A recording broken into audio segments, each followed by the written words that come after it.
Hello everyone, welcome back to my channel মৌটুকাই ব্লগসে তোমাদের সবাইকে ওয়েলকাম। আজ বানাবো ইলিশ মাছের মাথা দিয়ে কচু শাক। আর কচু শাক খেতে কে না ভালোবাসে, বাঙালিদের অত্যন্ত প্রিয় একটা রেসিপি। তো দেখো, এখানে কচু শাক কেটে ধুয়ে রেখে দিয়েছি, আর তারপর গরম জলে একটু লবণ ফেলে একটা সিদ্ধ করে নিয়েছি। আর একটা নারকেল ছিল, ভাবছিলাম দেবো, তারপর বললাম না থাক, ইলিশ মাছের মাথা দুটো রয়েছে তাই দিয়েই করে ফেলি। তো এখানে দুটো ছিল, আর পরে দুটো আনা হয়েছিল বাজার থেকে, তো সেই দুটো দিয়ে আমি ভালো করে আর কি রান্না করেছি।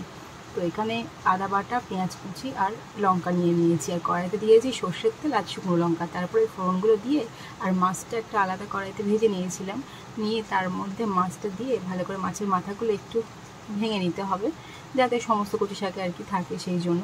আর খেতেও খুব ভালো হবে। আর কচু শাকটা একদম পুরো সিম্পল রেসিপি, বেশি একদম মানে ঝঞ্ঝাট নেই, শুধু কি এই জলটা মারার জন্য আর কি। কচু শাকে সিদ্ধ করে যে জলটা বার হয় না, ওটা মানে করতে শুকনো করতে প্রচুর সময় লাগে।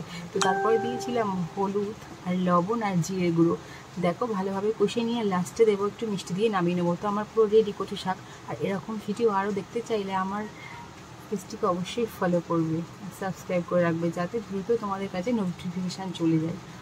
তো ফ্রি আসছি নতুন কোনো রেসিপি নিয়ে, কেমন লাগলো সেটা কিন্তু অবশ্যই জানাবে। টাটা, ভালো।